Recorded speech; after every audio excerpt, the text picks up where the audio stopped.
Hi, I'm Eileen Daly-Boas. I'm the Outreach Librarian for the Warner School. And a lot of times I ask people to think about what a librarian looks like, and they'll say, gray hair, glasses, cardigan, cats, and well,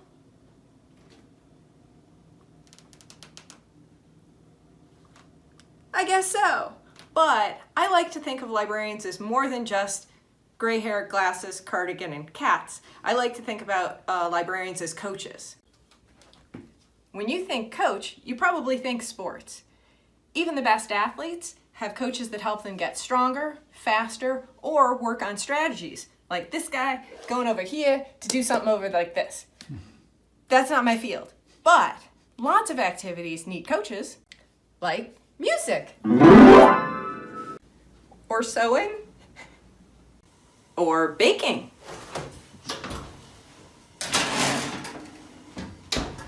A librarian is your coach for research, and as your coach, I'd like you to start at the library site. Here we are at the library's homepage. That's library.rochester.edu. And this is the nice place to get everything started. Articles, books, and more. It's also a drop-down, so if you're looking for a book in the catalog, you're going to use Library Catalog. If you know the name of the journal you're looking for, if you know the name of the database you're looking for, or if you just want to see a list of all our databases, if you're looking for videos, or if you're looking for something on the library's website. One of the things I'm going to have you do is just a little bit of homework, which is easy though. Two of the things are bookmarking library sites. So this is the first one. This is a good place to get started. The other is my guide to research and education. It's libguides.lib.rochester.edu/edu, but it's going to be on the handout that you're going to have. So one of the things that I like best about this is it's kind of all the best places to start. If you're doing research, I like to start with articles, books, and more that we just looked at, but also education full text. If you're interested in counseling psychology or looking at educational issues through a psychological lens, PsycInfo through ProQuest is the go-to place. It is the gold standard. If you're interested in language and linguistics, the LLBA is, again, the gold standard for linguistics research. And then I have a whole bunch of other things as we go down. So I would also like you to investigate some of these things. Play around, be curious. One of the things librarians love are curious folks. I know you're curious because here you are in graduate school. The other thing I like a lot about this page, besides all of the links here at the top, if you're interested in citing an APA, this will give you some good advice and link you out to the best sites for learning how to cite an APA. Zotero is a reference manager. It's my favorite. It's a good way to not only collect the PDFs and organize them, but then also as you're writing your paper, you can automatically cite. It makes it really easy. So if you're interested in that, I will definitely be an available resource for that, as will a lot of my other librarians. If you ever need help with our articles and book search, there's a whole lot right under this tab. The other thing I think is so important about this page, and this has nothing to do with how highly I think of myself, although it's pretty high, is that right here is me, the librarian in a box.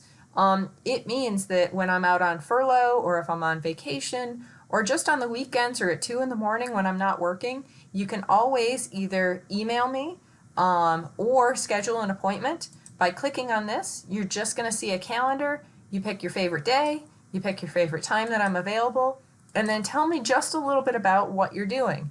Now you might say, Eileen, I don't feel like writing a whole lot of words in this document. Why can't I just make an appointment?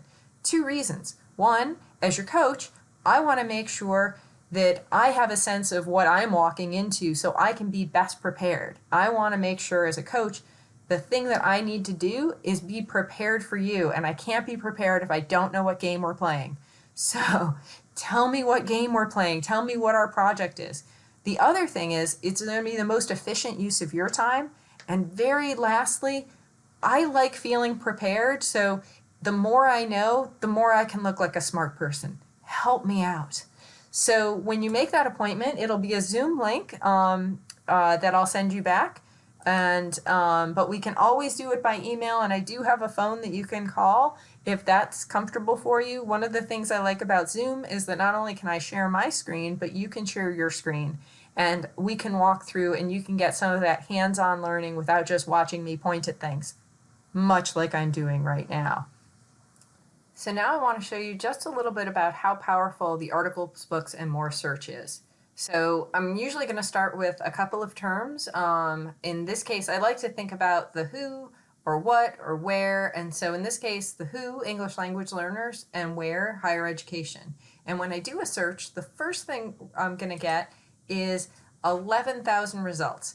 That's a lot of results. Nobody has time, right? Remember, I'm your coach. We want to be faster. We want to be efficient. We have good strategies. Nobody has time to look through 11,000 results. So by just clicking a few filters, we get 355 results. And so you might say, oh, how'd you do that? I'm going to use the scholarly peer-reviewed filter. So this means it's going to be the highest quality research. I want the content to be a journal.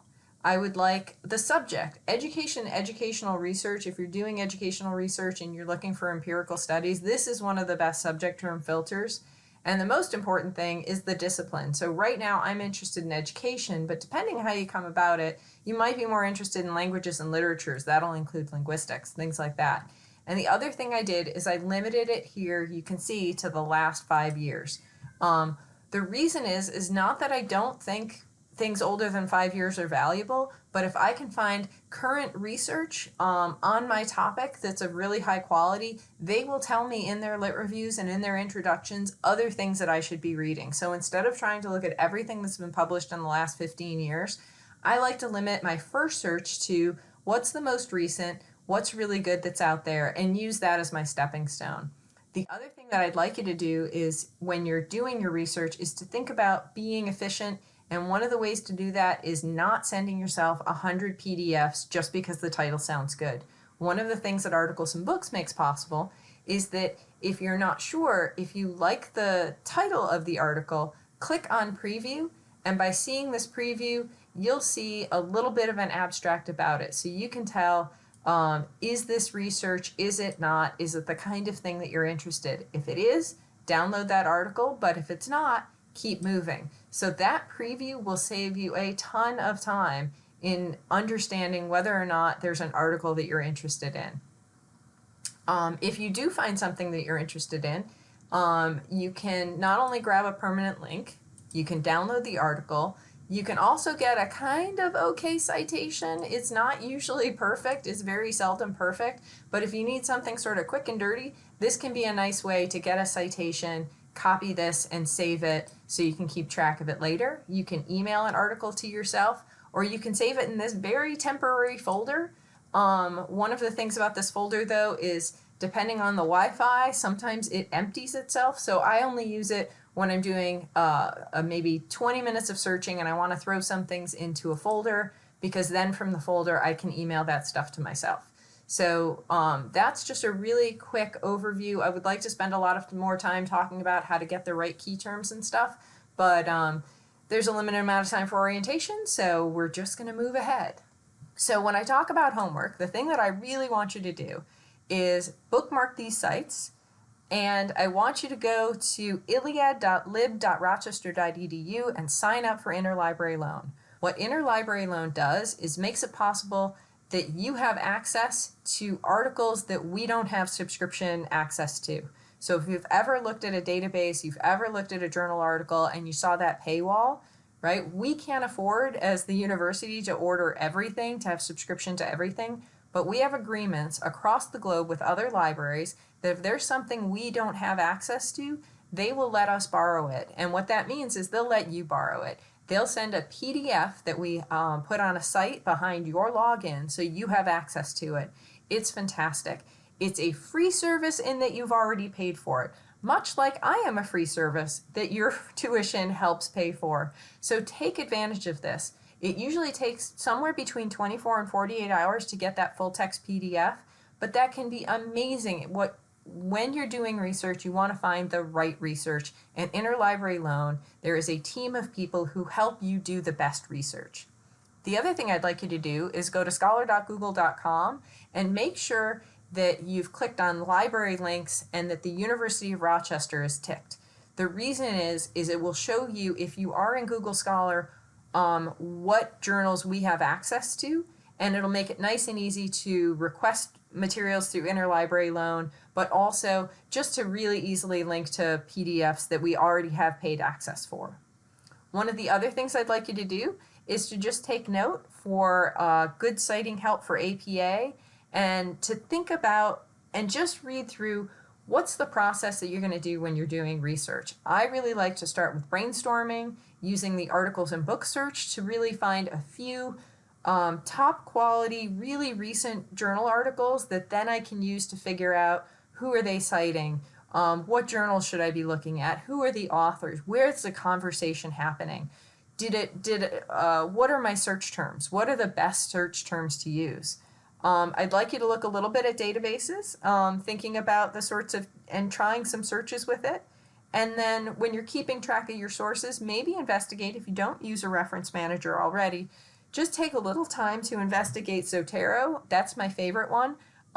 What these will let you do is not only organize your sources and keep track of those PDFs, but when you're writing your paper in Microsoft Word or Google Docs, in the case of Zotero, which works with both, as you're writing, you can enter in those citations, and then with one click at the end, get your works cited page done. It's fantastic. So I have a lot of things I'd like to share with you, but there's a limited amount of time, and you haven't started classes yet. So I just want to remind you that here I am, your librarian in a box, ready to help when if I'm on furlough or if on vacation. We already have a team of librarians who are amazing. We have social science librarians who are just fantastic, and they are ready to step in and help you. So please don't hesitate to reach out, ask questions, and see your coach. Thanks a lot. Bye-bye.